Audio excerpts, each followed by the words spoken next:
বন্ধুসকল মই আজি আপোনালোকৰ মাজলৈ লৈ আহিছোঁ যে কঁকালৰ বিষ থাকিলে আপুনি কেনেকৈ বাইক চলাব। বাইকখন আমাৰ অপৰিহাৰ্য, আমি যিকোনো ঠাইত যাবলৈ হ'লে বাইকখন অতি প্ৰয়োজন।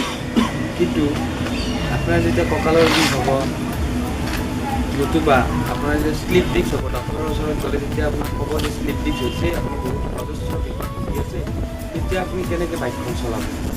গতিকে আহক আজি মই আপোনাক বাইকখন কেনেকৈ চলাব।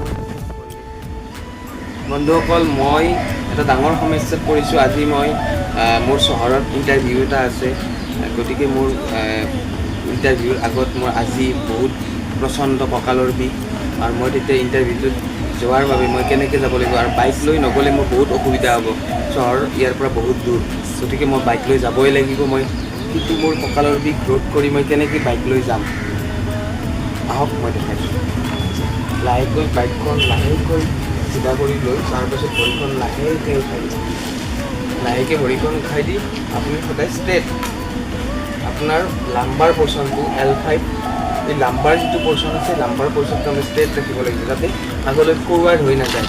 যদি ফৰৱাৰ্ড হৈ যায়, আপুনি যদি শ্লিপ ডিস্ক আছে নতুবা এনে কঁকালৰ বিষ আছে, তেতিয়া প্ৰচণ্ড কঁকালৰ বিষ বাঢ়ি যাব।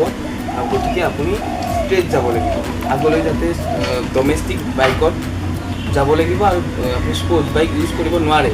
আৰু স্পৰ্টছ বাইক ইউজ কৰিলেও আপুনি ষ্ট্ৰেট বহিব লাগিব, লাইক দিছ। মই তেনেকৈ দেখাই আছোঁ, এনেকৈ বহি আপুনি গুচি যাব লাগিব।